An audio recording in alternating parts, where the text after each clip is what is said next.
بسم اللہ الرحمن الرحیم۔ ناظرین کرام، حضرت عائشہ صدیقہ رضی اللہ تعالیٰ عنہا سے روایت ہے کہ رسول اللہ صلی اللہ علیہ وآلہ وسلم نے ارشاد فرمایا، جس کا مفہوم کچھ یوں ہے: اللہ تعالیٰ کمی کوتاہی معاف فرمائے کہ جب اللہ تعالیٰ کسی بندے کو نیک بخت بنانا چاہتا ہے تو مرنے سے 1 سال قبل ایک فرشتہ اس کے پاس بھیجتا ہے اور وہ اس کو درست کرتا ہے اور نیک عمل کرنے کی خواہش دلاتا ہے، یہاں تک کہ وہ نیک حالت میں مرتا ہے، اور سب لوگ کہتے ہیں کہ یہ شخص نیک حالت میں مرا ہے۔ اور جب ملک الموت حاضر ہوتا ہے تو اس وقت اللہ تبارک و تعالیٰ اس کی آخرت میں رہنے کی جگہ، یعنی وہاں کے سامان اور راحتوں کو جو اللہ پاک نے اس کے لیے مہیا کر رکھے ہیں، اس کو دکھاتا ہے تو اس کی روح خوش ہو کر نکلنے کا قصد کرتی ہے۔ اس وقت یہ شخص اللہ تعالیٰ کی ملاقات کے لیے تڑپتا ہے اور اللہ تعالیٰ بھی اس کی ملاقات کو پسند کرتا ہے۔ پھر ملک الموت روح قبض کرتا ہے، اور جب اللہ تعالیٰ کسی بندے کے ساتھ برا کرتا ہے تو مرنے سے 1 سال پہلے اس کے پاس ایک شیطان بھیجتا ہے جو اس کو گمراہ کرتا ہے اور بہکاتا رہتا ہے یہاں تک کہ بری حالت میں مرتا ہے، اور سب لوگ کہتے ہیں کہ بری حالت میں مرا۔ اور جب ملک الموت حاضر ہوتا ہے تو اس وقت اللہ تعالیٰ اس کی آخرت میں رہنے کی جگہ اس کو دکھاتا ہے تو اس کی روح خوف سے بدن کے اندر گھس جاتی ہے۔ اس وقت وہ اللہ تعالیٰ کے سامنے آنے کو ناپسند کرتا ہے اور اللہ بھی اس کی ملاقات کو ناپسند کرتا ہے۔ پھر ملک الموت اس کی روح سختی سے کھینچ کر قبض کرتا ہے۔ اس حدیث کی تشریح میں کہا گیا ہے کہ ملک الموت کے بلانے پر جان اس طرح نکلتی ہے جیسے سپیرا سانپ کو اس کے سوراخ سے بلائے۔ مومن اور کافر دونوں کے جسموں سے روح نکلنے کی حالت یکساں ہوتی ہے، فرق صرف یہ ہے کہ مومن کی جان تو خود نکل جانا چاہتی ہے اور کافر کی جان منہ تک آ کر جسم کے اندر واپس جانا چاہتی ہے۔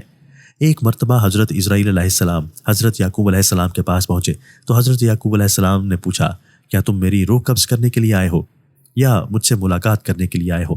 تو ملک الموت نے عرض کیا، اے اللہ کے رسول، میں روح قبض کرنے کے لیے نہیں آیا ہوں، بلکہ میں تو آپ علیہ السلام سے ملاقات کے لیے آیا ہوں۔ تو حضرت یعقوب علیہ السلام نے فرمایا، ٹھیک ہے، لیکن جب بھی تم میری روح قبض کرنے کے لیے آؤ تو کوئی قاصد میری طرف روانہ کرنا۔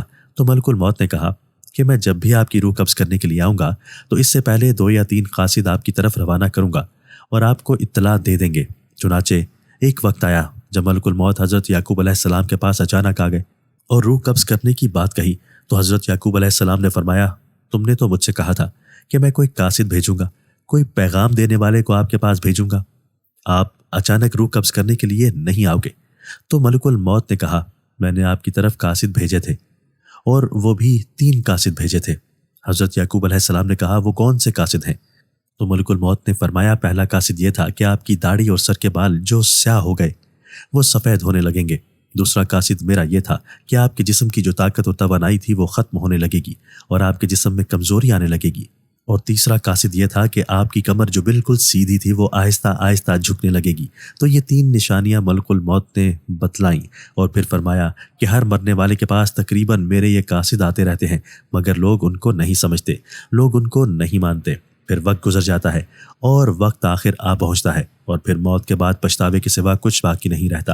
ناظرین کرام، اگر مرنے والا بندہ اپنی زندگی میں نیکی اور تقوی میں مشہور تھا، پھر اس کی موت کے بعد اس کا چہرہ خوبصورتی سے چمک اٹھا، تو یہ ایسی علامت ہے جس سے اچھا تاثر لیا جا سکتا ہے اور اس پر خیر کی امید کی جا سکتی ہے۔ مثال کے طور پر مرنے کے بعد لوگ اس کی تعریف کریں، اس کے لیے دعائیں کریں، تو یہ اس کے نیک ہونے کی نشانی ہے۔ اسی طرح زندگی میں اچھے لوگوں کی صحبت بھی انسان کے نیک ہونے کی نشانی ہے۔ حسن خاتمہ کے بہت سے اسباب ہیں جن میں اللہ کی اطاعت پر استقامت، اللہ کے بارے میں حسن ظن، سچائی، پرہیزگاری، توبہ اور موت کو کثرت سے یاد کرنا اور دنیاوی چاہتیں مختصر کرنا۔ آخرت کی فکر اور نیکوکار لوگوں کی صحبت قابل ذکر ہے۔ ناظرین کرام، موت سے تقریباً 24 گھنٹے پہلے ہاتھ، پاؤں، گھٹنوں کی جلد محسوسات ختم ہو جاتے ہیں اور ان کا رنگ بدلنا شروع ہو جاتا ہے اور یہ نیلا یا ارغونی رنگ اختیار کرنا شروع کر دیتے ہیں۔ یہ نشانی واضح نشانی ہے جس میں سانس اکھڑنا شروع ہو جاتا ہے اور بے ترتیب ہوتا چلا جاتا ہے اور دھیرے دھیرے بجھ جاتا ہے۔ حضرت جابر رضی اللہ تعالیٰ عنہ بیان کرتے ہیں کہ میں نے رسول اللہ صلی اللہ علیہ وآلہ وسلم کو وصال سے 3 دن قبل یہ کہتے سنا کہ تم میں سے جو کوئی مرے تو اس حالت میں مرے کہ وہ اللہ تعالیٰ کی نسبت اچھا گمان رکھتا ہو۔ ناظرین، اس ارشاد کا حاصل یہ ہے کہ اعمال صالحہ کی پابندی اس قدر کرو کہ مرتے وقت حق تعالیٰ کے ساتھ حسن ظن پیدا ہو جائے۔ حضرت انس رضی اللہ تعالیٰ عنہ نے فرمایا کہ رسول اللہ صلی اللہ علیہ وآلہ وسلم نے ارشاد فرمایا، جس کا مفہوم یہ ہے کہ دیکھو، تم میں سے جو کوئی مرے تو اس حالت میں مرے کہ وہ اللہ تعالیٰ کی نسبت اچھا گمان رکھے، کیونکہ اللہ سے اچھا گمان رکھنا جنت کی قیمت ہے، یعنی جس کو حق تعالیٰ سے حسن ظن پیدا ہو گیا وہ جنت میں چلا گیا۔ حضرت سلمان فارسی رضی اللہ تعالیٰ عنہ سے روایت ہے کہ میں نے نبی کریم صلی اللہ علیہ وآلہ وسلم کو فرماتے سنا کہ میت کو موت کے وقت پیشانی سے اگر پسینہ آئے، آنکھ سے آنسو اور ناک کے سوراخ کشادہ ہوں تو یہ اللہ کی رحمت ہے جو اس پر نازل ہوئی ہے، اور اگر گلے میں آواز پلٹ جائے اور خوفناک آواز نکالے جیسا کہ اونٹ کا گلا گھونٹنے سے آواز آتی ہے، اور اس کا رنگ بد رنگ ہو جائے اور منہ سے جھاگ نکلے تو یہ اللہ کا عذاب ہے۔ محترم ناظرین، اللہ تبارک و تعالیٰ نے عرش کے نیچے ایک درخت پیدا کیا ہے، اس کے پتے تمام مخلوقات کی گنتی کے برابر ہیں۔ اس درخت کا نام ہے شجاعت المنتہی۔ جب بندے کی عمر ختم ہو جاتی ہے اور صرف 40 دن باقی رہ جاتے ہیں تو حضرت اسرائیل علیہ السلام کے سامنے اس کا ایک پتا گر جاتا ہے، اس پر اس بندے کا نام لکھا ہوتا ہے۔ اس وقت تمام فرشتے اس کو مردہ کہتے ہیں، یعنی مردوں میں شامل کر لیتے ہیں، اور وہ دنیا میں اس کے بعد 40 دن تک زندہ رہتا ہے۔ جب 40 دن پورے ہو جاتے ہیں تو ملک الموت اس کے پاس آتا ہے اور اس کے سامنے بیٹھتا ہے۔ اس وقت بندہ اپنی موت کی تکلیف میں ہوتا ہے۔ جب ملک الموت کو دیکھتا ہے تو گھبرا کر پوچھتا ہے کہ تم کون شخص ہو اور تمہارا کیا ارادہ ہے؟ وہ کہتا ہے کہ میں ملک الموت ہوں، مجھے تمہاری روح قبض کرنے کا حکم ہوا ہے۔ یہ سن کر وہ منہ پھیر لیتا ہے اور آنکھ پتھرا جاتی ہے۔ پھر ملک الموت کہتا ہے کہ تو مجھ کو نہیں پہچانتا؟ میں وہ ہوں کہ جس نے تیرے رشتہ دار اور تیرے ماں باپ کی روح قبض کی ہے، اور آج تیری روح قبض کروں گا۔ تو نے دنیا کا حال کیسا دیکھا؟ بندہ کہتا ہے میں نے دنیا کو بے وفا اور مکار پایا۔ پھر اللہ تعالیٰ کے حکم سے دنیا اس کے پاس آئے گی اور کہے گی تو نے اپنے رب کی کس قدر نافرمانی کی اور کس قدر تو نے گناہ کیے۔ تو نے نصیحت کی بہت ساری باتیں سنی، لیکن تم نے جانا کہ ہم دنیا میں ہمیشہ رہیں گے۔ یاد رکھو کہ میں تجھ سے اور تیرے اعمال سے بیزار ہوں۔